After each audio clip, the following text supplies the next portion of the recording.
every second Thursday is when we have our next event, historic lecture. And on June 13th, we will be treating you to a window seat to Arlington's waterfront.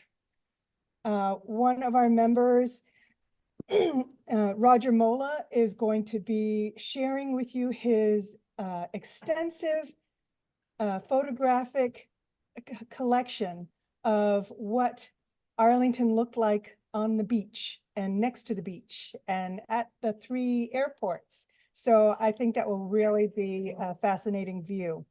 The other event that we have that we know of so far coming up in June is Juneteenth, where we'll be celebrating that with a variety of the NAACP is our partner on this, the Black Heritage Museum of Arlington, and the Arlington Nonprofit Challenging Racism organization. We're all going to be it's still in the plans, and I can't even tell you other than it's definitely going to be on the 19th of June, which is Juneteenth. So look forward to that and keep your eyes on what we send you or what you find online that we make available. So what are we really here for tonight besides, thank you, voting for us to stay in our positions? We are here to talk about Crandal Mackey. I'm going to turn this over to our speaker, Michael Lee Pope, who is an award-winning journalist who lives in Old Town Alexandria, which we won't hold against him. He has reported for NPR, the New York Daily News, Northern Virginia Magazine. He has a master's degree in American Studies from Florida State University, and he is a former adjunct professor at Tallahassee Community College. He is the author of 5 books, some of which will be on sale, and he'll be happy to sign them over at our sales table. So please help me welcome Michael Lee Pope.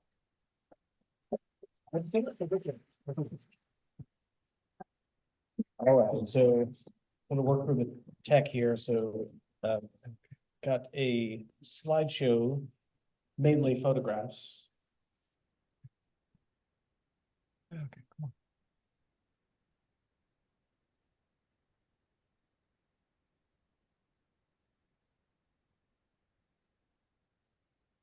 Great. Okay, so thank you so much. It's a pleasure to be back at Marymount University speaking to the Historical Society. This is a real thrill for me to talk about Crandal Mackey and the book that I wrote about Arlington's crusading Commonwealth's attorney. Now, when she said Crandal Mackey, I looked out into the audience and I saw a lot of blank faces. Who the heck are we talking about? Who's this Crandal Mackey? Well, that's what I am going to be talking about tonight. One place where the legacy of Crandal Mackey is evident is the Virginia Room at the Arlington Central Library. Here is where visitors can see a striking watercolor painting here. See this striking watercolor painting here by Rudy Wenlin, an artist that is probably very well known. In the 1970s, he was commissioned to create a portrait of Mackey in action by Arlington Civic League activist Marianne Carides. So she was working with the League of Women Voters to create a program for high school students, and she was seeking a way to vividly portray this era, which was before photography. So this is the quote from the letter here. Bless you for coming through again, as you always do, she wrote in a letter to the artist here. The letter from the Arlington civic activist to the artist is really very interesting. It's a blueprint for a Hollywood movie, as you can kind of see from this image here, setting the scene for an epic conflict between corrupt gamblers and a crusading prosecutor. Carides explains that Mackey led a posse armed with sledgehammers, axes, and at least one sawed-off shotgun. The good guys called themselves the Good Citizens League and boarded a train in Washington headed for the seedy side of the Potomac. When they arrived at Jackson City, Carides explains to Wenlin, they entered a 2-story clapboard saloon and wreaked havoc, Something like you would see in an old Western set. A jukebox playing "There'll Be a Hot Time in Old Town Tonight" is knocked over, but continues to play. Tables are knocked over. Liquor bottles are broken. Fists are flying as axes and sledgehammers fly around. The good guys are in vests and suits, while the bad guys are in shirt sleeves with no collar and garters on their sleeves. They have villainous mustaches and striped shirts, while the good guys have vests and suits. Crandal Mackey, this is all from the letter. Crandal Mackey had a black mustache, not handlebar, just brush, and wore a derby. Generally a handsome man, long and slightly thin face. So that's quite a letter describing the scene, I think captured vividly here in this watercolor. It's a violent scene exposing the clash here between good and evil, but it may have been sanitized just a little bit. This is also from the letter. Quote, "We better omit the scarlet ladies." This is going to be shown to school kids after all. So no scarlet ladies in the watercolor here. It's just violence. So Crandal Mackey was born in a Confederate ambulance in Shreveport, Louisiana, 8 months after the end of the Civil War. Mackey was born into a wealthy slave-owning family of the Old South, a family that has long roots in America, arriving in Jefferson County, Georgia in the 1700s. His great-grandfather was a Revolutionary War hero. His father grew up with Andrew Jackson, fought in the Mexican War, then became a judge and author in South Carolina. When Union General William Tecumseh Sherman burned and looted his way across the South, the Mackey family ended up in Shreveport, Louisiana. It was there on December 15th, 1865, that Crandal Mackey was born in the back of a Confederate ambulance. He attended South Carolina Military Institute and became part of the Centennial Battalion. Crandal Mackey then enrolled at Randolph-Macon College in Ashland, Virginia, where he enjoyed boxing and football. He graduated from the Carolina Military Institute in Charlotte, then took a job at the War Department here in Washington, D.C., while studying law at Georgetown University. After graduating, he launched a legal career, but it wasn't long before he heard the drums of war beating in the Spanish-American War. So Mackey enlisted in the Army, and President William McKinley appointed him captain of the 10th United States in Richmond. For the rest of his life, people would refer to him as Captain Mackey. Even when he was Commonwealth's attorney, people called him Captain Mackey. You see this in the newspapers in the time period. The Rock Hill. Okay, so in 1897, Mackey moved to Virginia and built this home here at 1711 22nd Street North, a house known as Rock Hill. He built it on 2 acres purchased from his mother, who had inherited a large tract from her father. What he didn't know when he built the house is that it was near an area of Roslyn that was called Dead Man's Hollow, a notorious spot where bodies would be dumped, murders remained unsolved, and Roslyn became an infamous area of Northern Virginia. As Arlington historian George Gills calls it, no man ventured away from his home unarmed. Oh, my slides are all kind of screwed up here. I apologize. The courthouse. All right. So this was a time when the area was changing rapidly. When Alexandria, D.C. was retroceded back to Virginia in 1847, part of Old Town became Alexandria City, and most of it became Alexandria County. That includes all of what we now know as Arlington County and a large part of Alexandria, including Delray and Parker Gray. We'll come back to Delray later in the story. From 1870 to 1900, census records showed that the population of Alexandria County tripled from 3,200 to 6,400. But the 2 sister Alexandria governments had become uneasy neighbors. The county courthouse remained in the city until 1898, when this new courthouse was constructed in Alexandria County. The building faced Washington rather than Alexandria, perhaps an indication of how the county was changing at the time. The building no longer exists, unfortunately, but it was located where the modern courthouse is now located.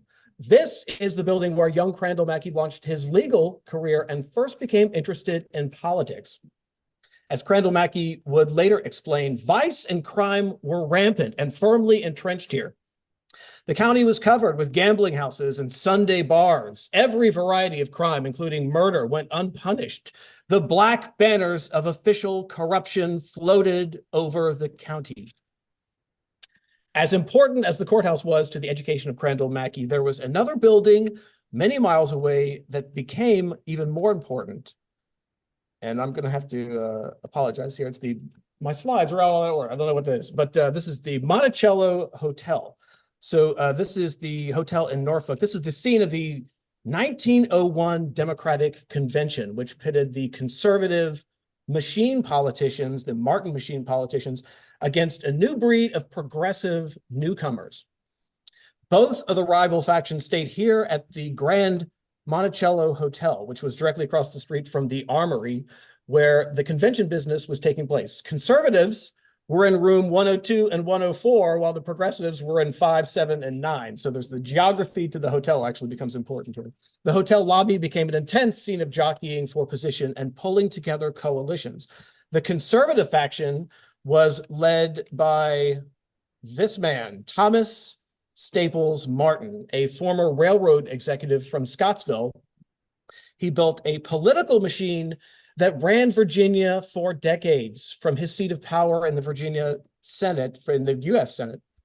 He built teams of supporters and sycophants who took control of the Democratic Party from the old guard Confederate heroes, a generation of businessmen and lawyers and railroad magnates. In 1901, the Martin machine's choice for governor was, oh, my slides are all out of order. Sorry, I apologize about this. The Martin machine's choice for, all right, we'll go with this one. So Swanson, Congressman Claude Swanson is the handlebar mustache guy here on the left, a lawyer from Danville aligned with the machine. He was sensitive to the charge that he was part of the political machine, the Martin machine. He did not like people saying that he was part of this political machine. During a rally in Mecklenburg, he said, if you don't want Martin to hit you, then don't hit Martin. And if he doesn't hit you back, don't play the crybaby.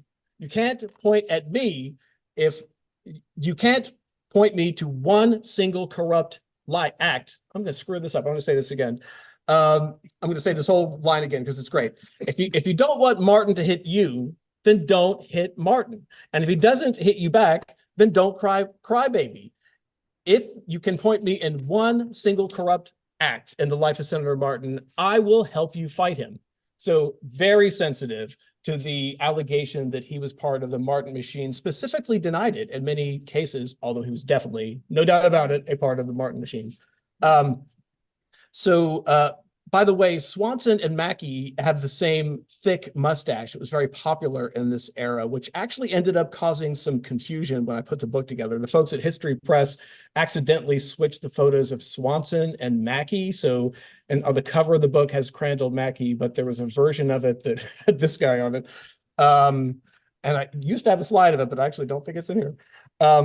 The Attorney General, Andrew Jackson Montague, this was the other candidate in this race, was the Virginia Attorney General, Andrew Jackson Montague, the other guy here on the right.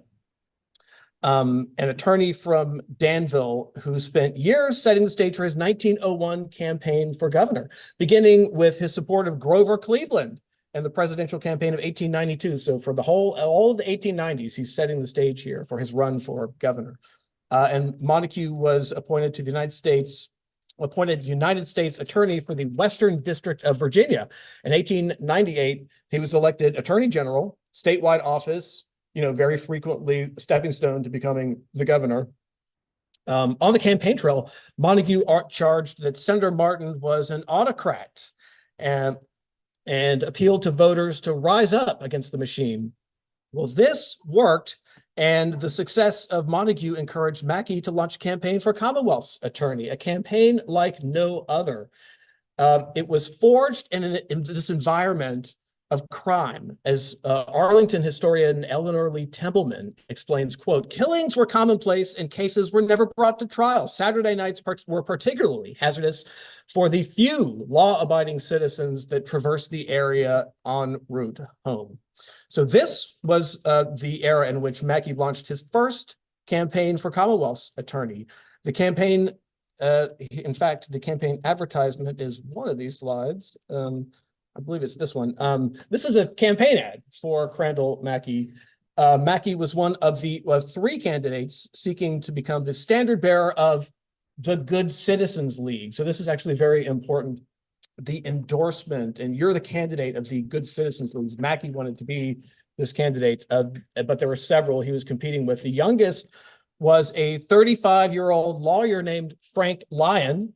Then there was the 42-year-old Will Douglas. Rounding out the candidates was 38-year-old Crandal Mackey, the only candidate to live in the Washington district of the county at that time. So the nominating convention, this is the nominating convention for Commonwealth's attorney, took place in the home of William Ball, the carpenter who was leader of a nascent progressive movement in the county.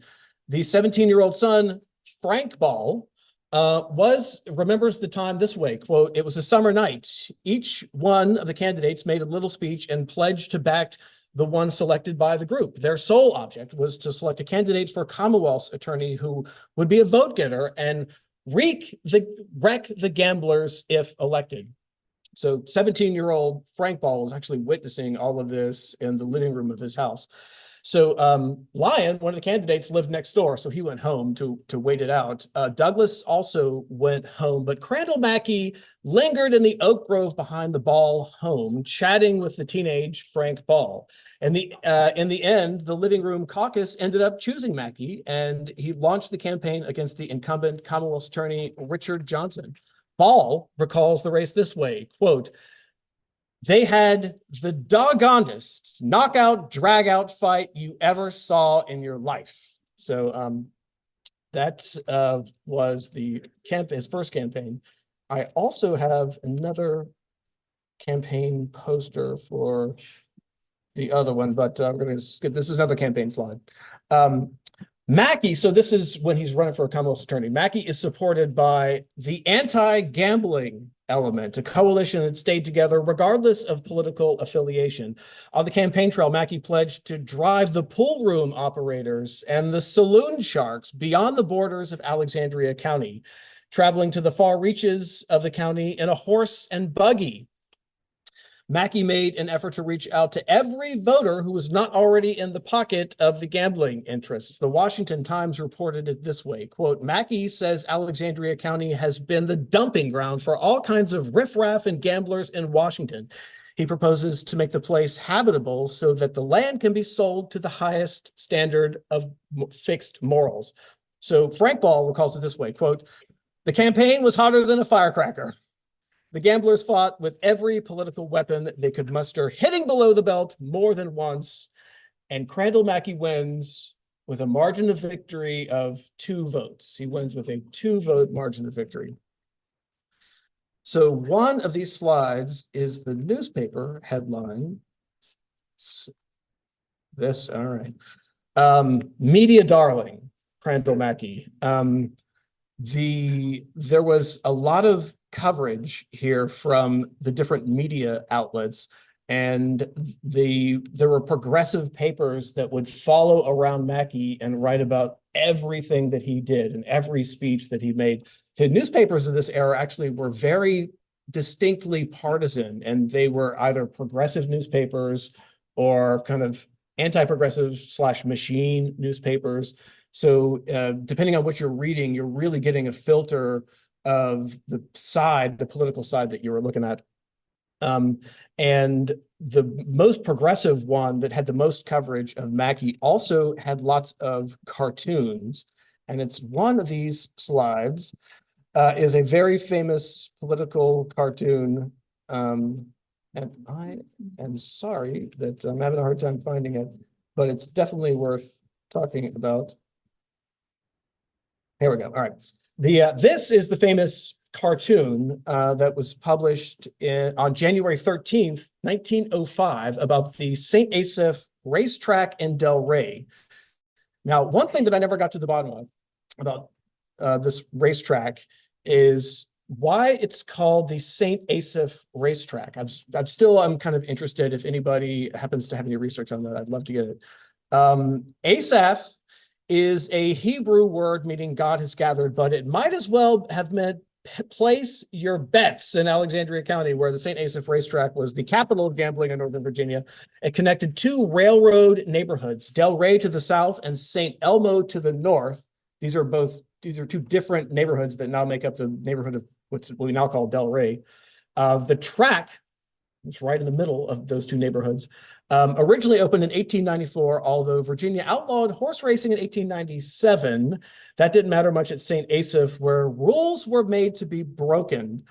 And so the Crandal Mackey has now, is going after these people. So he puts together this posse. And I'm going to have to... I'm not going to find it. All right. So Crandal Mackey puts together this posse of armed supporters to go shut down these clapboard casinos and houses of ill repute, although we don't really get the Scarlet Lady so much. So the posse of 6 men meets on a Sunday, and they board the train to Alexandria and Mount Vernon and they cross Long Bridge. Once the streetcar was in motion, Crandal Mackey dumps several sacks in the aisle full of axes, guns, and sledgehammers. These are the weapons of progress. And he arranged for the conductor to make a special stop. The raid was on. Exiting the streetcar, the posse found a high board fence around its first target, a place that the Evening Star described as a building in which all kinds of games were in the habit of being conducted. Now, that's, as someone who spends a lot of time writing and looking at words, that's a really interesting sentence. A building in which all kinds of games were in the habit of being conducted. The games are in the habit of being conducted. Right, well, fortunately for the armed posse, unsuspecting gamblers had left the gate open. According to the Star's eyewitness account of the raid, the gamblers all of a sudden recalled that they had engagements in which all kinds of games. Oh, I'm sorry. There was a mad dash for the exits here, and this really was a chaotic scene. It didn't bother them when they left through so the Star reported it this way, quote, I'm sorry, it was a mad dash for the exits. It was totally chaotic. They were leaving through all the open doors or even the closed windows. But the raiders, Crandal Mackey and his posse, sadly, they were disappointed. A thorough search of the whole place failed to uncover any bookmaking. Actually, what they were looking for was the books. So they didn't find any of the bookmaking. So instead, they just ended up busting a poker game. So then we go on to the next place in the raid, Heath's place. And I actually have an image of Heath's place in here somewhere. Heath's place, this was an infamous gambling establishment on the banks of the Potomac River opposite Georgetown University. When they got there, they were confronted by the proprietor, Eddie Heath, who was infamous at this hillside gambling parlor. Heath stood at the door with a double-barrel shotgun, threatening to kill the first man who tried to enter. Mackey rushed up and disarmed him. Then his deputies hauled him off to jail. For the raiding party, it was a long-awaited moment of revenge because 6 years earlier, Heath's place had been raided by 6 members of the Good Citizens League. One of the raiders, 39-year-old Lemuel Marcy, was felled by a club and beaten unconscious with a pistol butt. This happened, the previous time. So now, more than a half decade later, they were out for revenge. And they got it here at Heath's place, acting as one of the ringleaders in Mackey's posse, swearing in volunteers as the official deputies of Alexandria County. All right, so when the members of the raiding party headed downstairs here, they found poker tables and a bar. Upstairs, they found men at the faro bank, the craps table, the hazard board, and the keno tables. The deputized men in the raiding party then hacked up the bars, drained the bottles of ardent spirits, destroyed the slot machines, wrecked the policy wheel, and of course, gathered evidence. In the chaos, something toppled over, a music box that began to play a song there will be a hot time in Old Town tonight. The Raiders then continued to Jackson City, which, if you'll hold on, Jackson City was by the railroad. So Jackson City is now totally forgotten. When the men arrived here at this place, one of the deputies caused some uneasiness when he discharged a revolver to frighten someone so that they would flee. The Star reported this. The Star reported this way, quote, "Some of those in the party were anxious to apply the torch, but Mackey would not countenance such conduct. Instead, the Commonwealth's attorney oversaw a path of destruction. Frank Ball recalls it this way, quote, "They cut down the paintings, hacked down the walls, broke the chairs, and all the furniture, the tables, everything. They just cut it all up into pieces." The Star reported that the posse, quote, "made a demonstration which is intended to give the lawbreakers an idea of what they might expect if they persist. The places that Crandal Mackey shut down are all now long gone memories." And I found a bunch of photos in the Virginia room like this, Heath's Place, and these old ramshackle places that have been shut down, including names like the Klondike Place, the bar room in Roslyn, Hell's Bottom. There was one of the places that was called Hell's Bottom. Arlington historian Eleanor Lee Templeman describes it this way, quote, "It was the execution spots for those who did not cooperate with the gang leaders. Hangings took place on average 1 a week." And lots of places. This is, I believe, Cunningham's Sunday Bar, George Walsh's Bar. I believe this is actually the Jackson City image. And so the Carlin, actually, get to Carlin, sorry. This is an important piece of our story. I apologize again about the order of the slides, but I want to make sure that we get to Carlin, this guy on the left here. Oh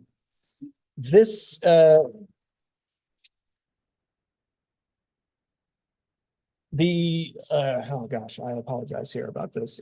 I'm missing part of my speech here, but the machine people ended up getting their revenge because Carlin and this guy, Harry Bird, ended up inheriting the remains of the Martin machine and creating the next chapter in the story, which is the Bird machine. So the last time I was here, I was actually speaking about the Bird machine. And the funny thing about all of these events is that it's really like a prequel of what becomes the Bird machine. Because, you know, Crandal Mackey spent all this time shutting down the clapboard casinos and the houses of ill repute. And he was part of this progressive wing with Andrew Jackson, Montague. They were the progressives. The people on the other side of that were Martin and Carlin and Bird and all of these sort of machine people that exacted their revenge on, you know, all these progressives and kicked them out of office. So Crandal Mackey was in office for, I believe it was 3 terms. So 12 years, he was in office for 12 years. And on his last campaign, he suddenly had to drop out. And there is some, I mean, it's interesting to me that he had already announced his campaign for re-election to run for another term, but then suddenly he had to drop out for reasons that he never really fully explained. But if you look at the actual context of that, he was routinely under threat. All these people who he had, you know, feel like they had been wronged over the years and, you know, might be inclined towards violence, were constantly threatening him and his family members. And so that last campaign, he does not run for re-election again, but he ends up changing kind of fields. He becomes a bank director, makes, you know, like some sort of retirement money. He does try to make a comeback and run for Congress, but it's not successful. And there are a bunch of people in that race. In fact, the guy that won that race is probably familiar to people in this audience, Howard Smith, who would later go on to be the Bird machine congressman, who was chairman of the House committee that killed all of the, you know, civil rights stuff that was coming out of the House. So I apologize again for my slideshow was not exactly what I wanted. But I also wanted to make sure that I had lots of time for questions about either Crandal Mackey in this progressive era or any of these other books that I've done, including my most recent book is The Bird Machine in Virginia, that 50-year period that Harry Byrd oversaw the political machine that ran Virginia politics. In fact, the last time I was here, I think I went into some detail about previous political machines that existed before the Byrd machine. So today, we kind of casually think of the Byrd machine as being responsible for literally everything. If there's anything that's wrong with the Virginia, people say, oh, that's the Byrd machine. Most of the time that's true. But however, he did not create that machine. He inherited it from the Martin machine. And so the funny thing for me is while I was working on Crandal Mackey and Shotgun Justice, I got a lot of the backstory into just how important the Martin machine was. And so in many ways, Shotgun Justice is kind of like a prequel to the Byrd machine. Does that alarm mean I have to stop speaking? Is that what that means? Is there an alarm going off? No, there's an alarm sound. There's a beeping. All right. Well, I'm going to take the beeping as a sign that I should probably stop speaking. And I would love to take your questions about this book, any of my books, or anything you've heard on the radio that you want to throw pelt at me on. The shotgun. All right. So the actual shotgun that Crandal Mackey wielded around was in the office. All right. This, I believe you guys own this shotgun, correct? Yeah. Okay, this is your shotgun. When I was working on the book, it was in the office of the sheriff. And at the time, the Commonwealth's attorney wanted it because, of course, it's history with the Commonwealth's attorney. But the sheriff at the time said, we're keeping it, even though it was your gun, like she felt like she was going to keep it. I don't know. I actually don't know the rest of the story. So someone please update me. Is it still in the office of the sheriff or has it moved? Well, it's in the museum. It's in the museum now. Okay. It's cleaned and deactivated. But it is in the museum on display now. So you say deactivated. Was it active the entire time it was in the sheriff's office? When we took it apart, there was no firing pin, so we received it without firing pin. That must have been done at the time that it was made. When the book initially came out, I did a segment on C-SPAN in the sheriff's conference room with the gun in the background. So if you go into the C-SPAN archive, actually, and you search for Crandal Mackey or Shotgun Justice, you will see me talking to the C-SPAN camera, and this is in the background. The Arlington sheriff was very kind to let us turn her conference room into a television studio. And it was fun being there with the C-SPAN people. So this is now in your museum. I actually gave a speech once at your museum. It's a great museum. I need to get back there sometime soon. But this is actually a really nice room to give a speech in, so I can imagine. Yeah. Yes, sir. When is this campaign actually? What year is it? So this would be the teens. So I'm sorry, what was that?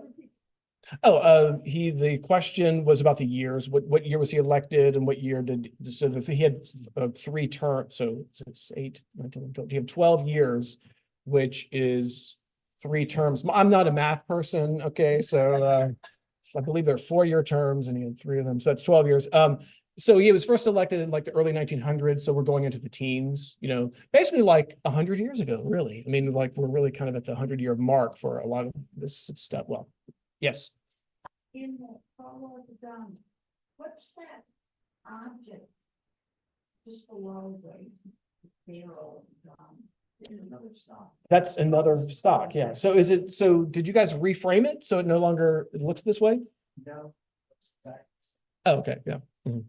Because we don't know if that was the original stock that was used during the famous saloon from that entry, and then he taken it off and stuck a newer one. But it was clearly one is a lot of dents and scratches, but the one that's on it now, doesn't. It's fairly clean, so we left it as. Well, I'm glad that you finally got your gun back. I at the very end of the book, I actually sort of ended with these unhappy comments. One from the Commonwealth's attorney, who at the time felt like it should be in his office. And of course, the Commonwealth's attorney has changed a couple times since then. But and then the sheriff's office felt like, oh no, we've got this in our conference room. They just kind of wanted to keep a hold of it. So I actually kind of curious from your perspective, was it difficult to get the gun back from the sheriff, or did she hand it back over? It didn't seem, I think it was Frank O'Leary. I think it was Frank O'Leary that kept talking to her about it and convinced her to log into the museum. I saw another hand up over here. Yes, sir. There may have been someone before. Yes, sir. Did he have a family? There must have been other things to do besides, must be. He did. Yeah. Family. In fact, I think I talked a little bit about the house, right? Yeah. In fact, this is him in his colonel's outfit with the children and the house that they lived in. Yes. So raised a family here in Arlington, and after his time as Commonwealth's attorney, he became more of an elder statesman kind of guy. He was the president of a bank, and he did try to make that run for Congress unsuccessfully, as I think he was around 60 at the time. So, this is later in life for Crandal Mackey. But the young Howard Smith actually won that primary and became a congressman from Northern Virginia, who would go on to be very important in the bird machine. Yes, in the orange shirt. What drove your interest in these? Okay, so Del Rey is a neighborhood in Alexandria, which is a very important part of Alexandria politics. Some of you may have heard about an arena proposal that the people in Del Rey were not particularly happy about. So just as kind of a very important neighborhood in Alexandria. And I'm interested in the history of Del Rey. And of course, it used to be part of Arlington. In fact, there is a school there, the George Washington Community School, that actually was built by Arlington County. It was an Arlington County school.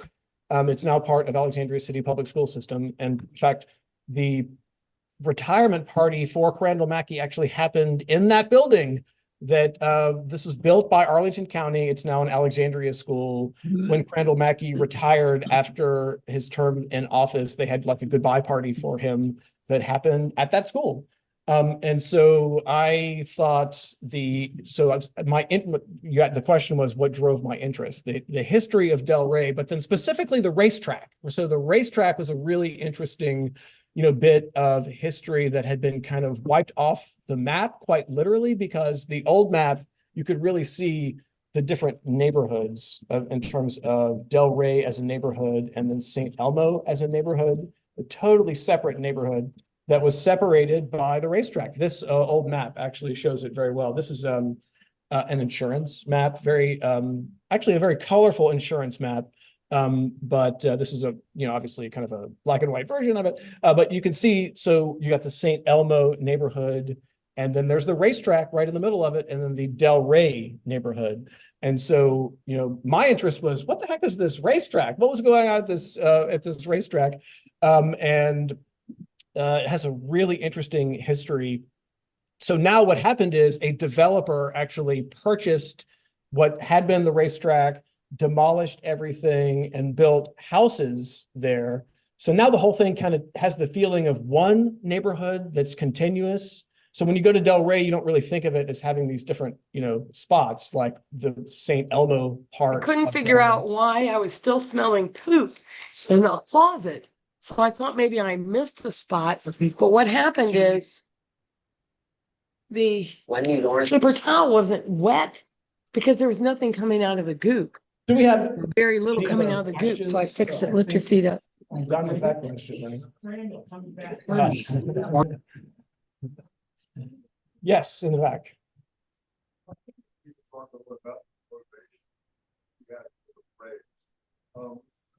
don't know about him, but part of the line was an active racist. And it's really well known, I think, that Robin was a integrated social activities, and that was obviously the key part of this, that was great.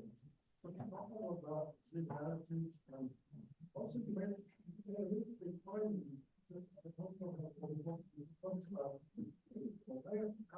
so it's financially it's pretty very well. Remind me what the first question was again, please. Was he as racist as we think it was? Motivation. Well, okay, so this was an era when everybody was racist. I mean, so yes, racism was at the core of a lot of actions that were happening. In terms of the motivation, I would say the question was the raid. What was motivating the raid?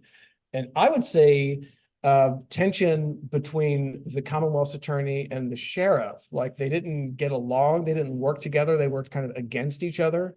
And so, you know, he put together a posse of his own supporters, right? And so instead of going the way that you would normally do with actual law enforcement officials, he got supporters, right? And loaded up weapons and handed them out to his supporters. So I would agree with, you know, racist motivation of raiding some of these, the racial undertones of the raids, yes.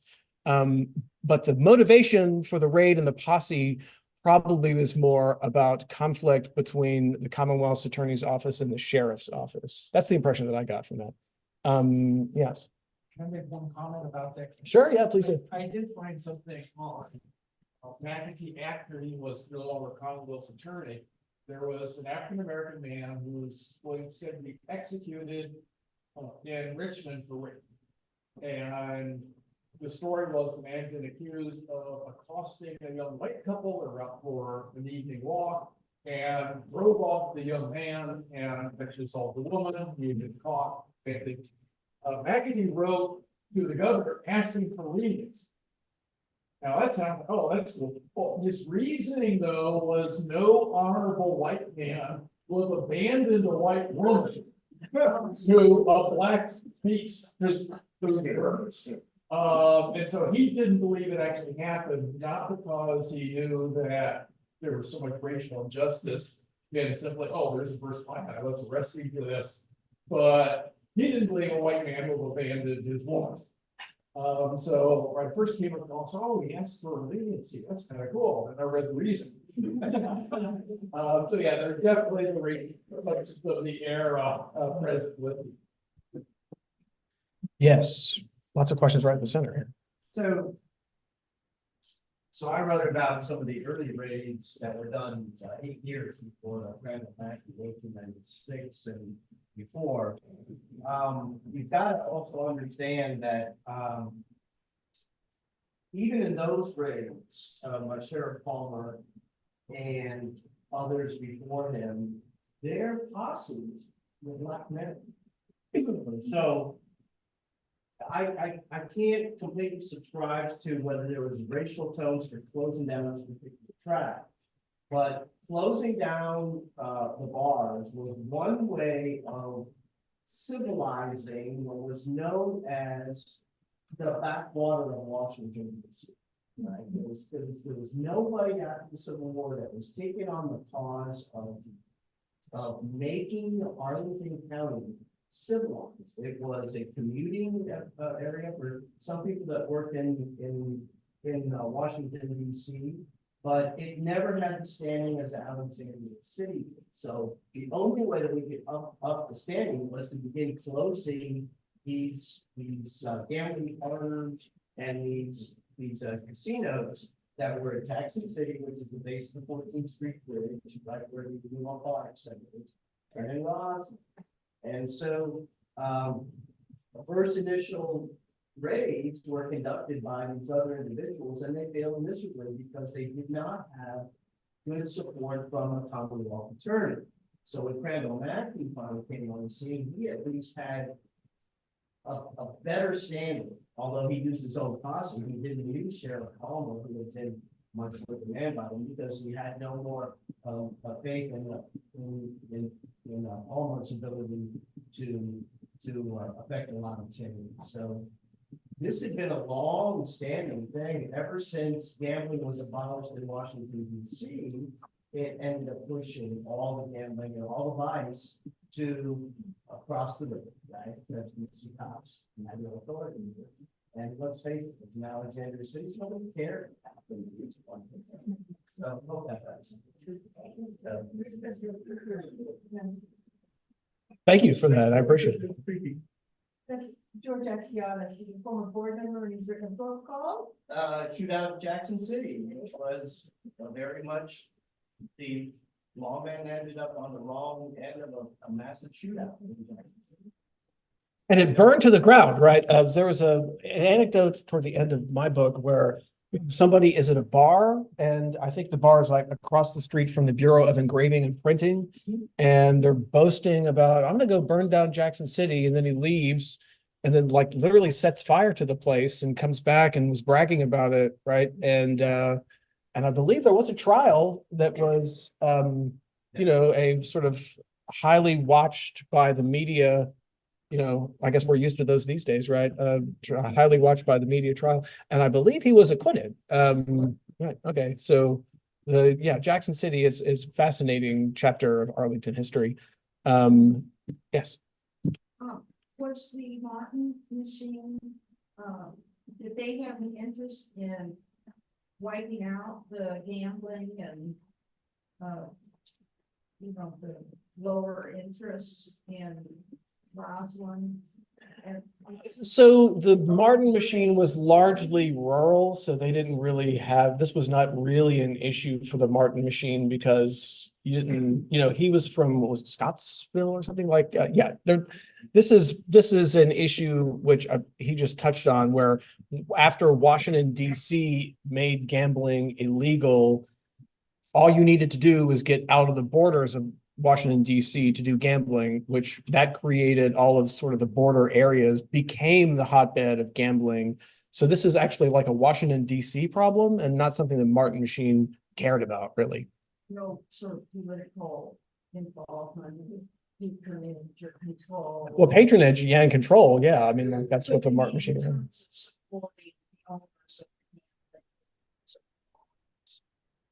I mean, that certainly was a possibility. The machine was on the other side of this. So yeah, I mean, I think that would be an assumption that would be worth following. Yeah. Is there a question in the back here? Yeah, I was wondering if you had any information on Richard Johnson. He was the commonwealth attorney who lost in 1903 to Mackey and accused of corruption. I always feel bad for Richard Johnson. He lost by 2 votes. And it was the first election after blacks were disenfranchised, the Constitution. And Johnson, of course, sold property to King Johnson's Hill. And I suspect that one reason he lost was because of that. But anyway, he's accused of corruption. Do you have any information on him, on how corrupt he was? That's a really good question. No, I don't. I wish I did. That is a name that came up in my research to the extent that you mentioned, which is that he was on the losing side of that election, the 2-vote margin of victory election. No, I actually don't have any information about him, but that is definitely would be something to pursue because, I mean, Crandal Mackey was very clearly running on a let's clean up crime and corruption. So the implication would be the other guy is corrupt. I didn't come across anything that would prove that. But I mean, this was an era when people made all kinds of allegations too, right? I mean, like this was a really rough and tumble time period.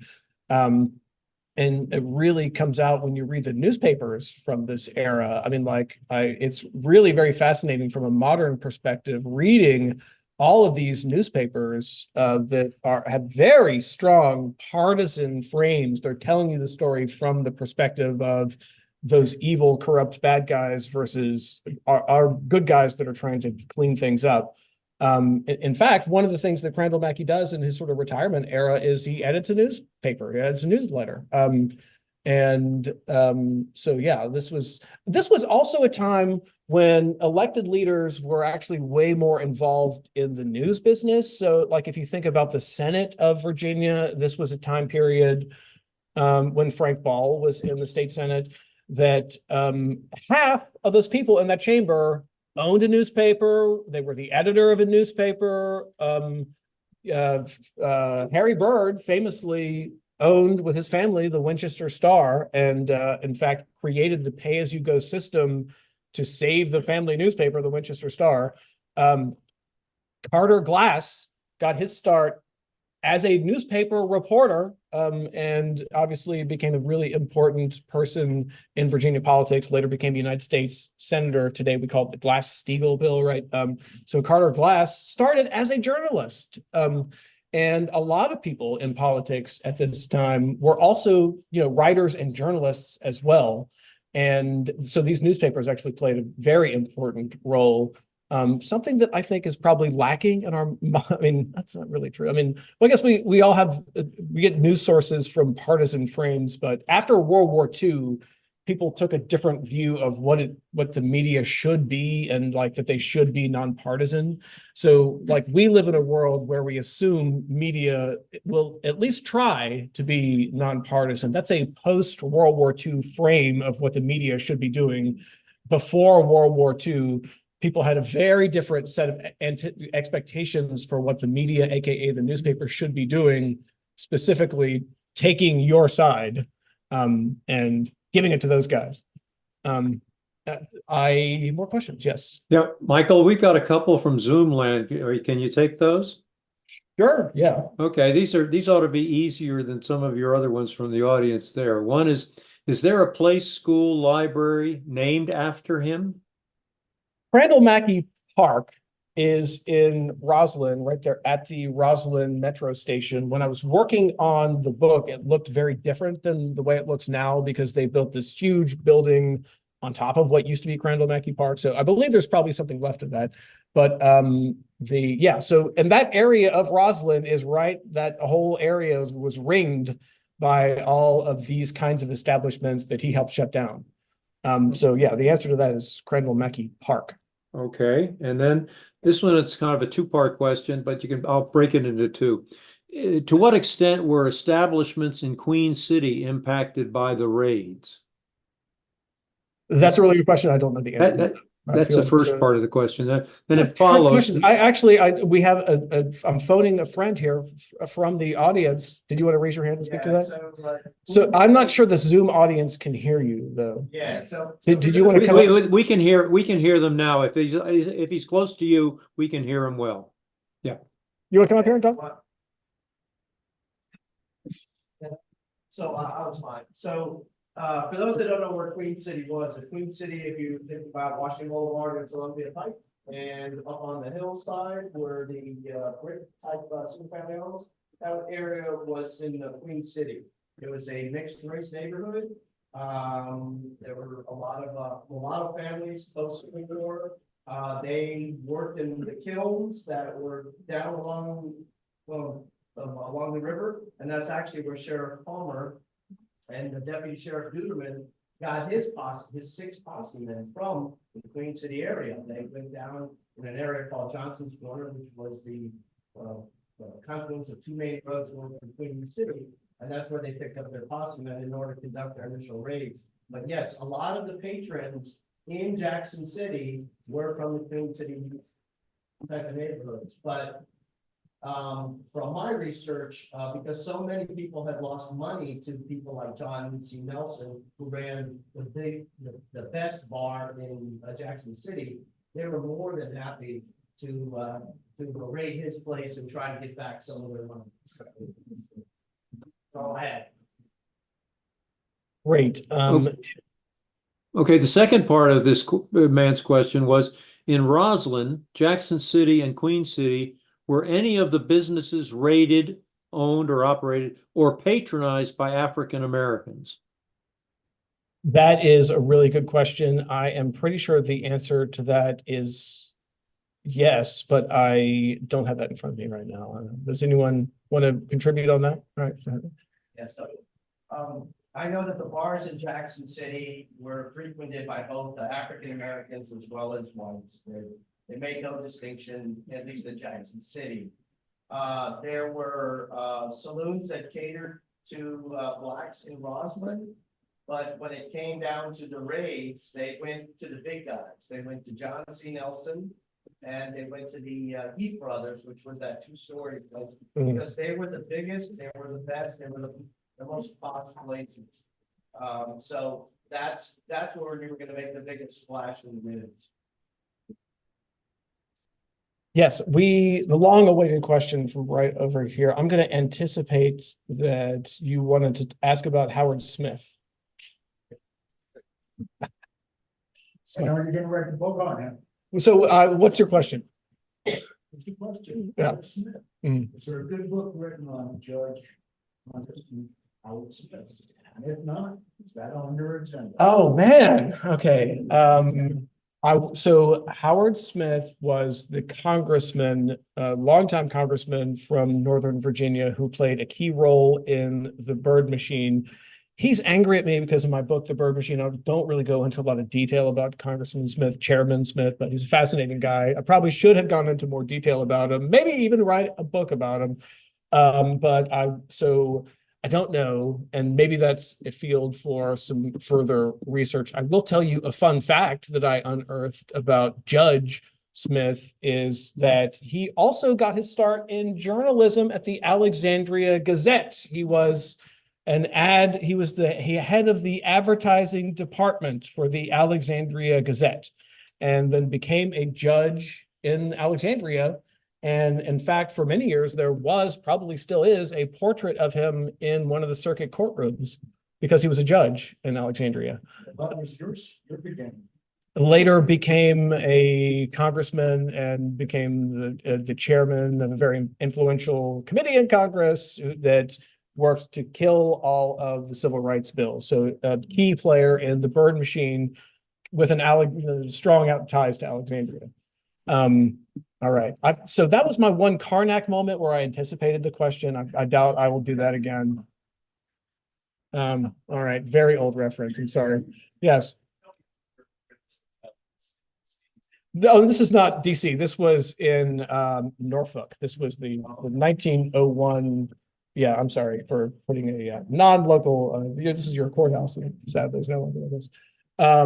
Yeah, that was the hotel where the convention happened, where the progressives and the machine people were sort of battling for dominance. I just put that up there to sort of take you to the scene where the 1901 political convention was happening, because I felt it was like really very formative in Crandal Mackey's sort of political, rise to power.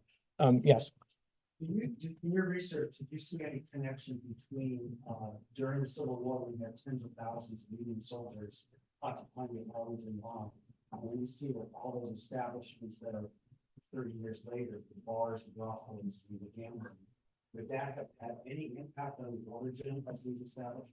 I think that's a very safe bet. I mean, if you think about the part of Washington, D.C. that's now known as Federal Triangle, I believe that's where all of the rowdy army crowd convorted with what was known as Hooker's women, right? So General Hooker had women there, and so this is now Hooker's divisions, right? So this is now the area that we now call Federal Triangle, respectable Federal Triangle. Actually, used to be sort of the place where the kind of rowdy crowd would be. And yeah, I think if you look at a map, I think that's a really strong guess that you would find similar spots. But in terms of the geography in Arlington, I think what you're really talking about is right across the border, right? So all these places where you found the casinos and the houses and that sort of thing, it's like literally right out, you're no longer in DC. What's the very first thing that you come to on the train? Boom, there's your spots, or the road or the bridge or all the points of access from DC. That's the location of where you got all these things. Again, sort of, this is an offshoot of what happened in DC. It's a reaction to what happened in DC with their making gambling legal. Yes, in the back. Well, the 14th Street Bridge, and I believe there was another one to the north, but I don't know the answer to that. I apologize. Man, this is a tough room with the questions. I should have studied more before I came to the Arlington Historical Society. I guarantee you that. Yes, sir.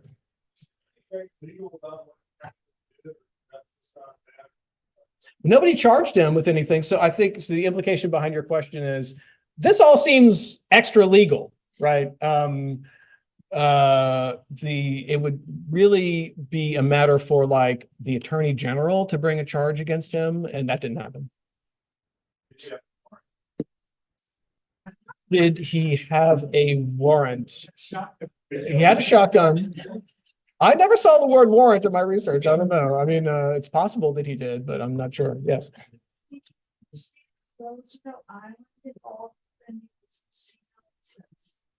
I don't know if it's in Virginia, it's like the line. I never saw anything with Roosevelt Island, which is really secluded at this time period. So today there's the footbridge, but this is an era when it was very secluded. And so I doubt it. I mean, I never have come across anything. I think, right. Yeah. I think it was a place for wealthy people. All right. I love all the questions. These are very hard questions. So yes, sir. Please ask an easy one. Slide we have. Yeah. Jackson City. Why do you have that?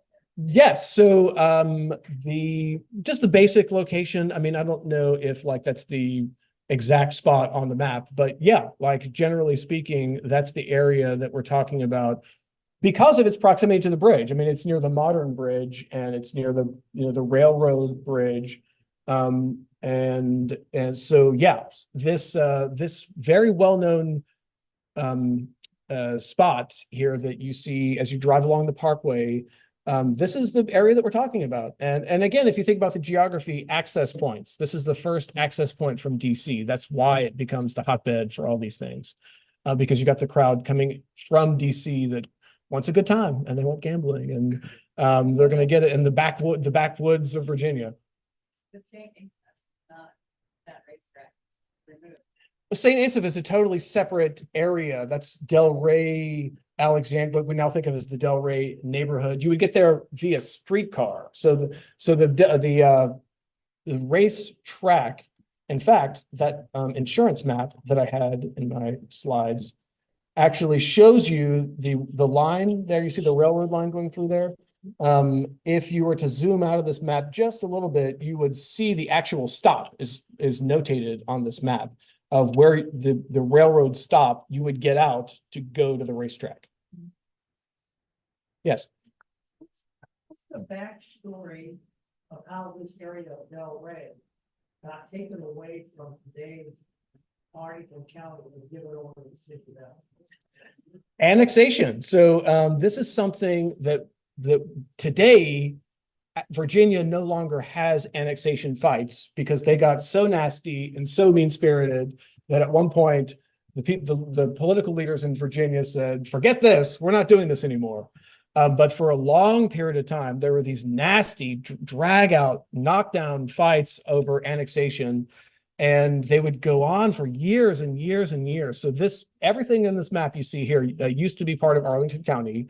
And then Alexandria wanted its grubby little hands on it and tried to annex it. And then they failed. And they tried to annex it again and they failed. And they tried several times to annex it.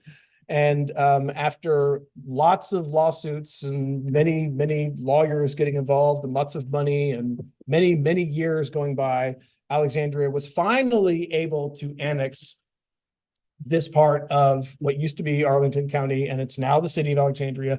The people who lived here hated Alexandria so much. There's a kind of an urban legend, maybe true, I don't know, it's still up in the air. At least people are looking for documentation of this. It's a great story, which is the people in this neighborhood were so angry at Alexandria City Hall for annexing them. And they hated Alexandria City Hall so much that they burned down all of their paperwork. So the town hall, all the records in town hall were allegedly, there's no real proof of this, burned down, burned. And I guess the only real proof that we have is absence of records. So if you're looking for records from that time period, they're very hard to get. And so it certainly is possible, but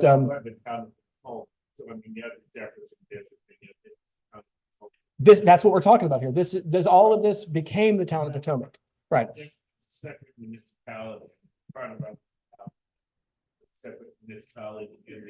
annexation, the last great land grab took effect in 1989. Well, the annexation continued to be a thing. Well, the annexation became so very controversial and heated that the General Assembly basically stops doing it. But there's an interesting footnote to this story. Okay, so there's St. Elmo and Del Rey separated by the racetrack.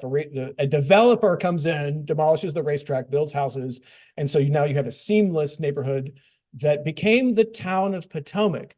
Alexandria annexes the town of Potomac and makes it part of Alexandria. The people who lived in the former town of Potomac hate Alexandria so much, they demand a ward system of government where you had wards that represented people, and the town of Potomac people demanded that they were going to be represented by a ward because there wasn't anybody in the Alexandria city government that was looking out for their interests. And so they abandoned their city manager form of government that had all at-large elected officials and created a new ward system that became beset by corruption and malfeasance. So what happens is the ward healers, so the people in the town of Potomac demand a ward system. They create this ward system for Alexandria. Alexandria had wards, like returning to a ward system.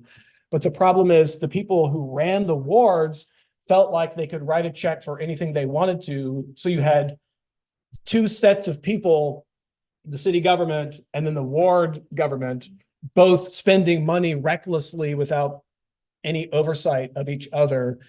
It became very expensive. Everybody's tax bill went up and they said, forget this, we're getting rid of the ward system in Alexandria. So where I live in Alexandria, wards are actually very controversial. There are people that really want wards because they feel like they're not represented by the at-large city government.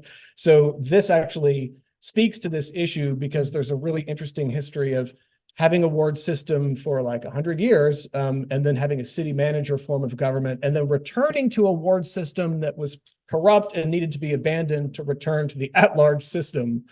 So a little more complicated back and forth there. Yes. Michael, there's a very good article in the Arlington Historical Journals, go way back to the 1960s. And it's very pertinent to the Potomac Yard dispute that just went through. The reason that Alexandria wanted that was the railroad yards. They had the railroad yards in Alexandria. They go back to the Civil War. But in 1904, they moved them up into Arlington. And they were making money, property taxes. And Alexandria wanted some. And they grabbed it.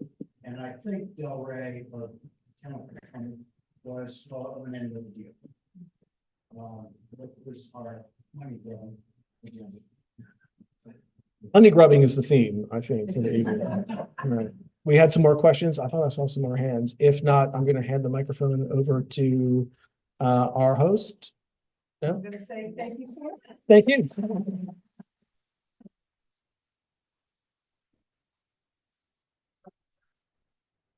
You want to say something? No, that's fine. Did you want to sell books? I sure did. Yes. Okay. All right. So here will be signing books. If you want to buy them.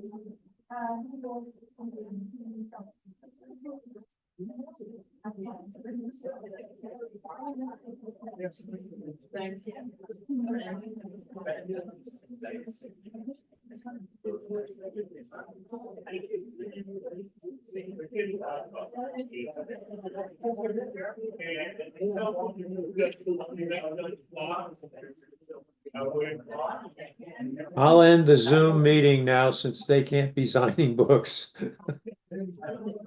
Okay.